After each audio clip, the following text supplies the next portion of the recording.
Nous revoilà, bonsoir, bonjour si vous êtes au Québec. Nous revoilà sur un sujet qui, je sais, vous fascine, les sondages.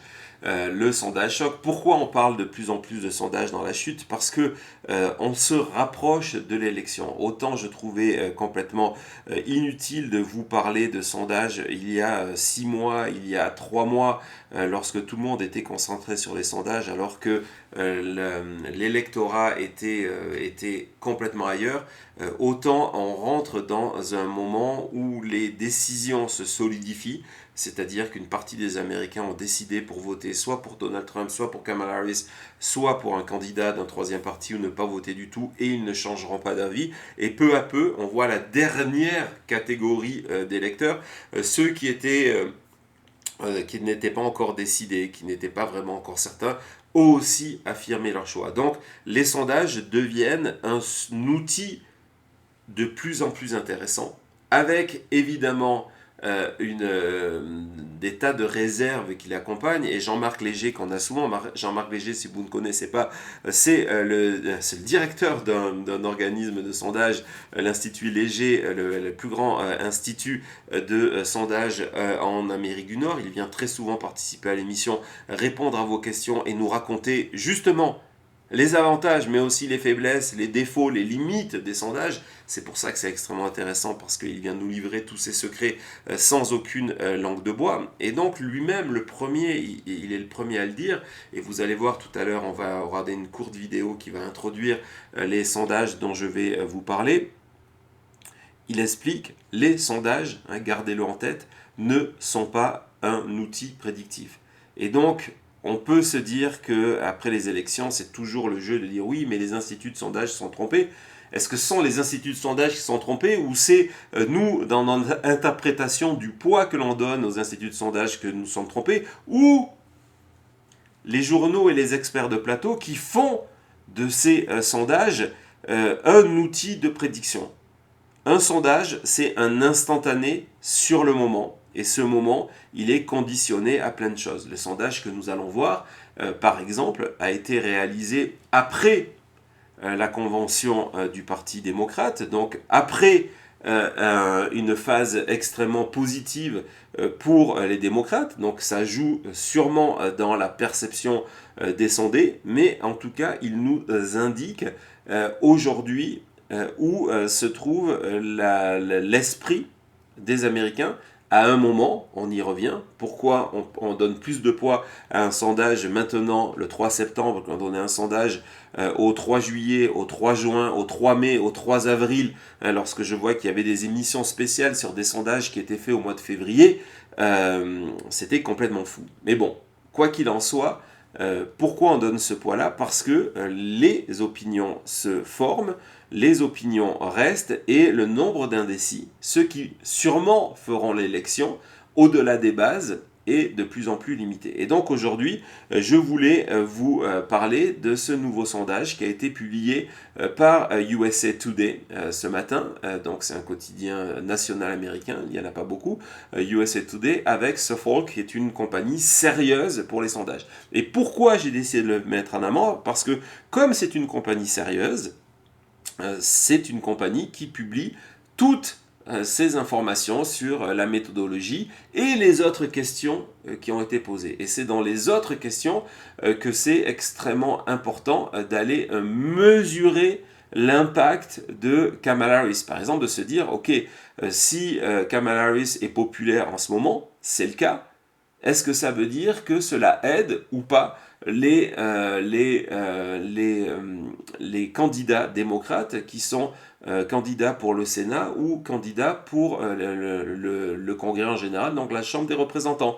Donc ce sondage, et qui est un sondage choc, apporte toutes ces réponses. Alors on va regarder une rapide présentation vidéo de ce sondage-là, qui met en avant certaines limites dont je vous ai parlé, le côté instantané, et puis on va rentrer et on va expliquer dans le détail les réponses et voir comment c'est dans le cœur de ces réponses, c'est pas forcément dans le face-à-face. Vous allez voir aujourd'hui, d'après Suffolk USA Today, Kamala Harris a 5 points d'avance sur Donald Trump. C'est important. Jean-Marc vous dit qu'avec l'avantage des républicains en termes de carte électorale, il faut espérer une victoire de 3 à 4 points de Kamala Harris pour avoir une majorité en termes de grands électeurs. Chez Suffolk, elle a désormais 5 points d'avance et c'est un écart qui augmente encore plus lorsque l'on regarde au niveau des ce qu'on appelle les likely voters, c'est-à-dire les électeurs qui vont certainement aller voter. Pas les électeurs en général, il y a des sondages, soyez extrêmement prudents, qui vont interroger les adultes américains. Et parmi ces adultes, lorsqu'on va regarder ce qu'on appelle les crosstabs, on se rend compte qu'un tiers de l'électorat n'est même pas inscrit sur les listes électorales. Et on va demander à ces gens-là qui ne sont pas inscrits sur les listes électorales pour qui ils vont voter. Donc vous avez les adults, inutiles, vous avez les personnes inscrites, c'est déjà un peu plus utile, et puis après vous avez les likely voters, ceux qui ont annoncé leur intention d'aller voter. Jean-Marc vous a expliqué comment on vérifie ça. Il y a plusieurs outils, comme leur demander la date de l'élection, mais aussi par exemple de voir si ces gens-là ont voté aux 2, 3, 4, 5 dernières élections. Lorsque vous avez quelqu'un qui a voté en 2022, qui a voté en 2020, qui a voté en 2018, qui a voté en 2016 et qui vous dit oui, je vais voter en 2004, vous avez tendance à donner plus de poids à sa réponse qu'à quelqu'un qui dit je ne suis même pas inscrit sur les listes électorales, mais ouais, je pense que si je devais voter, je voterais pour tel ou tel candidat. D'accord ? Suffolk a cette partie-là, donc vous allez voir, c'est une avance importante pour Kamala Harris, avec au moins 5 points. On regarde cette présentation et on va voir dans le détail, c'est dans les détails que se cachent pour Donald Trump des raisons d'être vraiment, vraiment inquiet alors que nous sommes à 64 jours de l'élection. C'est parti. The latest USA Today Suffolk University poll shows Kamala Harris surging ahead of Donald Trump, 48% to 43%. But what exactly do the numbers tell us? Here is what we know now. Why has Harris done what Biden couldn't do? Take a lead over Trump. She's brought home some traditional Democratic groups that were unenthusiastic about supporting Joe Biden among Hispanics, among young people, among Black voters. She has built a lead that just defied Biden's efforts to do so. What does a lead like this mean at this point in the race? Well, we know the polls are a snapshot. They don't tell you what's going to happen. This poll was taken right after the Democratic National Convention. That was a time when Democratic spirits were pretty high. But it is good news for Democrats, and it has shaken the confidence of Republicans. How could either candidate help or hurt their numbers? The number one thing to watch for in this general election is going to be the televised debates. That'll be a huge audience and a test for both of the candidates. Do the selections of Tim Walz and J.D. Vance factor in? J.D. Vance has had some stumbles since he became Donald Trump's running mate, and Tim Walz has had a pretty smooth sailing, at least so far. But the fact of the matter is people usually vote for the top of the ticket, and it's rare that we can see the running mate actually make much of a difference. Donc c'est amusant, c'est qu'on termine sur le fait de se demander, de dire que d'habitude, l'effet du deuxième sur le ticket n'a pas vraiment d'importance. On verra pour cette élection. On vient de le faire, on vient de traiter le sujet J.D. Vance. Si vous l'avez raté, allez le voir. Effectivement, le stumble, c'est une version polie de dire qu'il a des grosses difficultés. Ce qui est intéressant aussi, c'est qu'on explique l'importance de ce débat. Donc soyez au rendez-vous le 10 avec nous. Et donc voilà, maintenant, et donc oui, abonnez-vous si ce n'est pas encore le cas. Vous êtes très nombreux aujourd'hui sur YouTube. Merci beaucoup. Donc abonnez-vous et cliquez sur la sonnette de notification. On va vivre ce débat ensemble. Et donc, ce qui est vraiment intéressant, c'est lorsqu'on va rentrer dans ces chiffres. Donc on vous le dit, 5 points d'avance. 5 points d'avance, c'est souvent en dehors de ce qu'on appelle la marge d'erreur, qui est en gros dans les 3%. Donc ça commence à devenir des chiffres qui sont très favorables à Kamala Harris. Et il y a d'autres chiffres qui vont en sa faveur. On a parlé de cette motivation.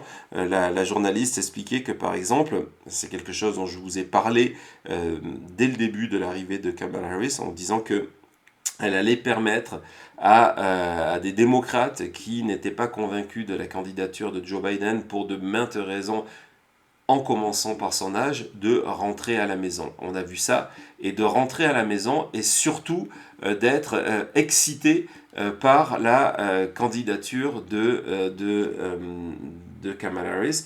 Pourquoi souvent je vous parle de ce facteur d'enthousiasme pour un candidat? Parce qu'en fait, il a des effets sur le terrain avant et après une élection. Avant l'élection, ce facteur d'enthousiasme, souvent, il se convertit sur de l'envoi de dons financiers pour aider la campagne, des inscriptions pour devenir volontaire, pour aller s'assurer que les gens sont sur les listes électorales, pour aller taper aux portes, pour passer des coups de téléphone, pour écrire des cartes postales, pour inciter les gens à aller voter, etc., etc.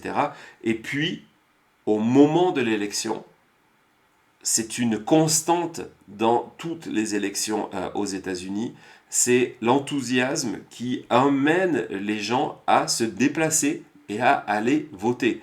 Le vote aux États-Unis, c'est pas un dimanche, c'est en plein dans la semaine. Et donc, si les gens sont enthousiastes et ont envie d'aller voter pour un candidat, ils se déplacent en masse en parlant autour d'eux, en proposant à leur famille, à leurs voisins, à leurs collègues de bureau d'aller voter avec eux. Donc, ce facteur d'enthousiasme est important. Il est extrêmement important. Et on voit que en général, et ça c'est vraiment un signe de cette élection, et c'est pour ça que l'on pense que on va avoir, alors que lorsqu'on était dans le schéma Biden-Trump, on se disait il va y avoir moins d'électeurs qu'en 2020, là on se rend compte qu'il y a un enthousiasme extrêmement fort des électeurs, 62% se déclarent très enthousiastes à l'idée d'aller voter, 24 à plus ou moins excités à l'idée d'aller voter, ce qui fait ensemble 86% des sondés qui disent ben non, nous on veut aller voter, on veut aller voter. Quand on regarde, je n'ai pas le tableau là, mais je vous en ai montré d'autres, Suffolk n'a pas publié ce tableau là, mais d'autres sondages l'ont fait, on se rend compte qu'aujourd'hui, côté enthousiasme, c'est Kamala Harris qui a l'avantage, c'est les électeurs démocrates qui aujourd'hui sont, voilà, Thomas vous le montre, bravo Thomas, parfait, qui vous le montre, il y a cette, et c'est aussi un des chiffres qu'a mesuré Jean-Marc dans son dernier sondage, cette volonté d'aller voter, et donc cette excitation à aller voter, et ça devient un problème pour Donald Trump, parce que lorsque ses troupes estiment que, il va sûrement perdre l'élection. On va voir tout à l'heure, d'après moi, le chiffre le plus inquiétant pour Donald Trump, c'est la perception de l'électorat aujourd'hui sur qui va gagner cette élection. Les gens, ils ne se déplacent pas finalement. Ils disent, de toute façon, il va perdre. Ça sert à rien d'aller voter pour lui, j'ai d'autres choses à faire, je vais pas prendre 2 heures sur mon temps de travail où je ne vais pas être payé pour aller voter pour un candidat qui de toute manière va perdre. Donc c'est vraiment important, et c'est quelque chose qu'on va suivre dans les prochaines semaines, de voir justement cette courbe d'enthousiasme pour Kamala Harris. On retourne au classement, et donc les deux autres questions sont aussi intéressantes. C'est que souvent, et c'était quelque chose qu'on a vécu en 2020, où très clairement l'élection de 2020 c'était une élection référendaire pour ou contre Donald Trump. On savait que c'était aussi sur cet angle-là que Joe Biden voulait être réélu, de dire voilà, c'est pour ou contre Donald Trump une nouvelle fois. Là, on se rend compte que la motivation principale, et ça c'est nouveau, et c'est un très bon signe de regain démocratique. Évidemment, le côté référendaire et évidemment empêcher Donald Trump d'arriver au pouvoir est un facteur important. Mais lorsque je vois que 73% des sondés sont d'abord là pour voter pour un candidat et pas contre, c'est plutôt bon signe pour la démocratie américaine. Et c'est encore une fois quelque chose de négatif pour Donald Trump, parce qu'on sait que c'est aujourd'hui la vocation, la motivation principale de la plupart des électeurs démocrates, c'est ne pas dire je ne vais pas voter, je vais voter pour arrêter Donald Trump, c'est je vais voter pour cette candidate, pour Kamala Harris. Et enfin, hein, lorsque je vous disais qu'on est dans des positions, et c'est pour ça que désormais on peut se permettre de plus se concentrer sur les sondages, la question 15 est extrêmement importante. Vous avez 90% des électeurs aujourd'hui, 90% des électeurs qui sont sondés par des likely voters, hein, donc ceux qui ont le plus de chances d'aller voter, vous en avez 90% d'entre eux qui disent non seulement j'ai une opinion de formée, mais elle est formée de manière extrêmement forte. En gros, je ne changerai pas d'avis. Donc quand aujourd'hui dans un sondage qui à peu près peut se tromper, on peut revenir sur la méthodologie, évidemment il va se passer énormément de choses pendant 64 jours, évidemment on va vous raconter tout ce qui se passe, mais n'oubliez pas que le vote aux États-Unis, ce n'est pas que le 5 novembre et que l'on vote bien avant. Thomas vous remet ce calendrier fort utile du vote par correspondance, le 6 septembre en Caroline du Nord, le 16 septembre, dans 13 jours, en Pennsylvanie, est à clé, et qu'aujourd'hui, vous avez 90% des personnes qui sont interrogées qui disent non, c'est mon choix, je ne changerai pas d'avis, et que Kamala Harris a 5 points d'avance, c'est extrêmement intéressant et très troublant et très compliqué pour Donald Trump. Et donc, quand on regarde la catégorie en dessous, Thomas va vous la remettre, on a celle justement des gens qui donc qui peut-être vont changer d'avis, c'est même pas certain, d'accord? Ils ont un avis et ils sont disposés à voir selon les événements. On arrive à 8% et demi. 1% des sondés n'ont pas encore d'opinion. Donc on se dit on a 9%, ces 9% vont être la cible de toutes les publicités, les meetings, etc. Parce que le politique qui arrivera à convaincre cette partie-là à voter pour lui, ou en tout cas ne pas voter pour un adversaire, on verra dans les jours prochains que ça va être la stratégie de Donald Trump. Ce n'est plus de convaincre sur son nom, on est au maximum du côté de Donald Trump. L'idée, ça va être d'inciter les gens à ne pas voter pour Kamala Harris, pas voter pour Donald Trump, mais ne pas voter pour Kamala Harris. Aujourd'hui, on voit que c'est très très peu d'Américains qu'il va falloir convaincre, et c'est souvent le parti qui a le meilleur appareil sur le terrain, les meilleurs outils de communication directe à ces catégories. Hein, les partis arrivent désormais à identifier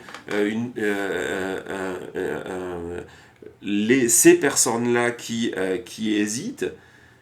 C'est le parti qui gagnera, c'est le candidat qui gagnera. Donc voilà, donc ça c'est le premier enseignement intéressant. On fait une pause et vous allez voir, il y a plein d'autres choses intéressantes dans ce nouveau sondage choc.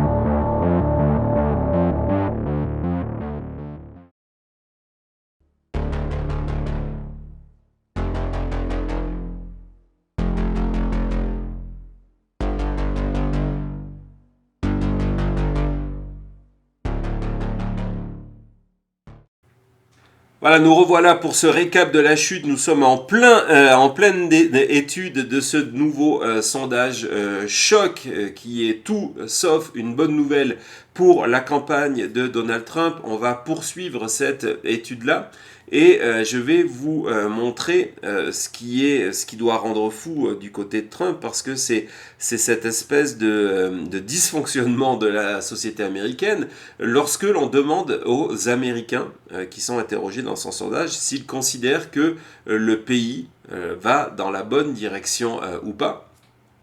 on a quasiment 60%, 2 tiers des Américains presque, qui estiment que le pays va dans la mauvaise direction. Quand on a ce genre de résultats, c'est une très mauvaise nouvelle pour le candidat sortant. Ici, le candidat sortant par proxy, c'est Kamala Harris, qui est vice-présidente, donc qui a été là avec Donald Trump, avec Joe Biden, même si sa force a été un petit peu de réussir aux yeux de l'opinion à s'éloigner des aspects négatifs de la présidence de Joe Biden pour en garder simplement les aspects positifs. Mais aujourd'hui, vous avez une très large majorité des Américains qui considèrent que le pays va dans une mauvaise direction. Et donc, normalement, ça devrait bénéficier Donald Trump. Mais dans la réalité, ce n'est pas ce qui se passe. On peut le mesurer sur 2 manières. Sur le taux d'approbation de ces candidats-là, donc la manière dont on les voit, et puis après des questions précises sur ce qu'on appelle les issues. Et on va commencer justement par le taux d'approbation. Vous allez voir, c'est assez intéressant parce qu'il y a un nouveau phénomène. Et ce phénomène, tant qu'il va rester là, c'est quelque chose qui va être extrêmement compliqué pour Donald Trump. Donc on voit que chacun des candidats a une opinion, ses opinions tranchées. C'est un pays complètement divisé avec plus de 50% des Américains qui ont une opinion négative de Donald Trump. Mais quand on regarde du côté de Kamala Harris, c'est important, 46% d'opinion négative. Il y a une différence de plus 4. Lorsqu'on part dans une élection où ça va se décider à la frange à quelques points à droite, à gauche, c'est important ces 4 différences-là. Et la différence, pourquoi j'ai insisté sur ce sondage, on connaît tous le taux d'opinion favorable ou défavorable de Kamala Harris ou de Donald Trump, c'est qu'il y a un changement majeur. C'est que pendant des mois, pendant toute la candidature de Joe Biden avait une opinion, les Américains avaient une opinion extrêmement négative de Joe Biden. Et maintenant qu'il n'est plus candidat, on se rend compte que pour la première fois, Joe Biden arrive à du 47-48 ou du 48-49. C'est un progrès de 12 points d'opinion favorable pour Joe Biden. Et pourquoi c'est important ? Parce que plus les Américains ont une perception positive de Joe Biden, moins ils vont reprocher à Kamala Harris sa filiation, si vous voulez, avec Joe Biden. Et donc, moins Joe Biden devient un boulet pour la campagne de Kamala Harris. Et ça, c'est extrêmement inquiétant pour Donald Trump. Et du coup, ce côté positif on a une opinion plus ou moins favorable sur Joe Biden et plus ou moins favorable, en tout cas une meilleure opinion sur Kamala Harris que ce qu'on a sur Donald Trump, on le voit dans toutes les catégories. Avant de rentrer dans les sujets qui sont importants, l'économie, la frontière, etc., je vais vous donner des chiffres pour vous montrer combien cette candidature Kamala Harris non seulement a changé tout, mais aujourd'hui permet d'envisager une victoire, par exemple, en Caroline du Nord. Lorsqu'on regarde et on compare les chiffres, je ne dis pas que ces chiffres-là étaient vrais, mais lorsqu'on regarde l'enquête mensuelle que fait Suffolk pour USA Today, on se rend compte que lors de la dernière, au mois de juillet, avant le départ de Joe Biden, d'après eux, Donald Trump, dans la catégorie clé des 18-34 ans, Donald Trump avait un avantage de 11 points. Désormais, Kamala Harris a un avantage de 13 points. C'est un changement de 24. C'est vraiment un changement majeur. Aujourd'hui, Kamala Harris séduit massivement les 18-34. J'aurais préféré que ce chiffre-là soit coupé en deux, cette catégorie d'âge-là, parce qu'il y a une grosse différence entre un électeur qui est à l'université entre 18 et 22 ans et le reste. Mais en tout cas, dans cette catégorie-là, on est passé à du plus 11 pour Trump, à du plus 13 pour Kamala Harris. Lorsque on regarde les électeurs hispaniques, communauté extrêmement importante, où Donald Trump avait déjà bien performé en 2020, lorsqu'il était face à Biden, il avait un avantage de 2 points. Donald Trump avait un avantage de 2 points. Aujourd'hui, Kamala Harris, dans ce nouveau sondage, a un avantage de 16%. C'est du 18, hein, c'est encore une fois une bascule de 18. On est vraiment dans des chiffres extrêmement importants. Autre point important, parce que il va vous donner une indication sur ce qui peut se passer en Géorgie et ce qui peut se passer en Caroline du Nord, c'est le soutien de Kamala Harris par la communauté afro-américaine. Lorsqu'on voit Biden dans ce dernier sondage, il avait un avantage de plus 47 sur Donald Trump. Plus 47, c'était déjà considérable, mais c'était moins que ce qu'il avait fait lors de la campagne de 2020. Aujourd'hui, Kamala Harris a un avantage de plus 64 points sur Donald Trump. Pourquoi c'est important ? Parce que aujourd'hui, lorsqu'on regarde les cartes électorales, on l'a fait samedi, si l'électorat afro-américain de la Caroline du Nord va voter massivement pour Kamala Harris, si l'électorat afro-américain de la Géorgie autour de Atlanta, Fulton County, va voter massivement pour Kamala Harris, elle remporte la Géorgie et la Caroline du Nord. Du côté de Trump, il faut gagner la Pennsylvanie, la Caroline du Nord, la Géorgie. Si Kamala Harris gagne un de ces 3 États, Trump ne peut pas gagner. Là, son taux de soutien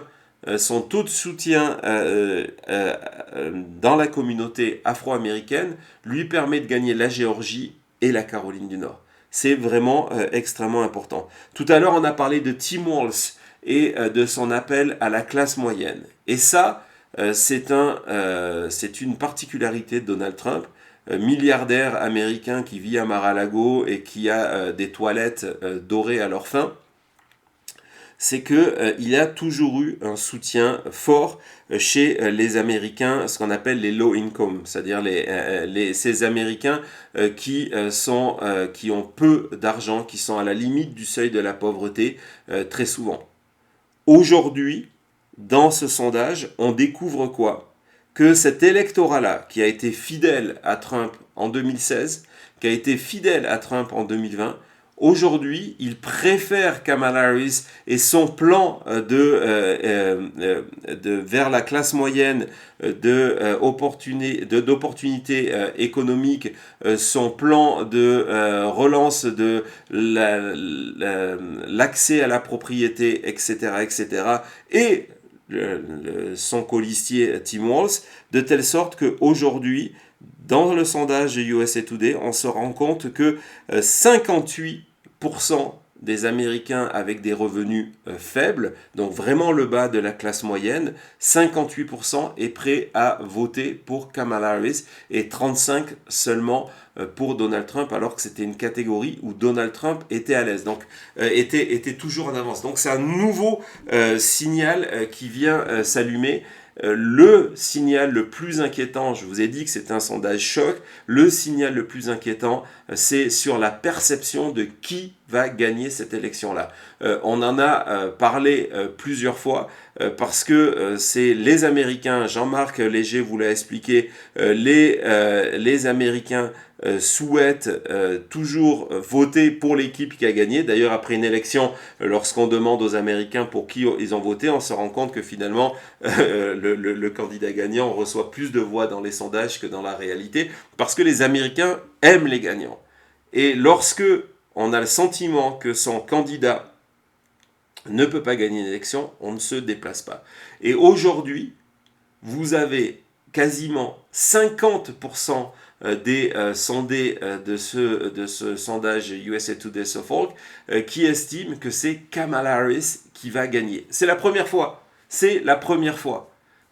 Tout depuis le début de cette campagne-là, depuis qu'ils font cette enquête et qu'ils demandent d'abord entre Trump et Biden, d'après vous, hein, au-delà de votre choix, au-delà de votre étiquette politique, pour qui estimez-vous va gagner cette élection, hein, même si vous allez voter contre, qui va gagner? Donald Trump était toujours en tête. Là, on se rend compte, et c'est pas une différence d'un dixième de point, on se rend compte que aujourd'hui, dans ce sondage-là, il y a 50% des sondés qui estiment que c'est Kamala Harris qui va gagner l'élection, et 38% estiment que c'est Donald Trump. Et ça, c'est une très très mauvaise nouvelle. Si ce genre de chiffre est confirmé par d'autres enquêtes et continue à être aussi fort à mesure que le calendrier avance, à mesure que l'on arrive au mois d'octobre, Donald Trump est en difficulté majeure. Il a besoin que sa base, qu'une partie de l'électorat ait le sentiment que c'est Donald Trump qui va gagner. Sinon, certains électeurs n'iront pas voter pour lui. Voilà, c'était le nouveau sondage choc de cette campagne présidentielle. On se retrouve tout de suite après et on va parler enfin des affaires judiciaires de Donald Trump. À tout de suite.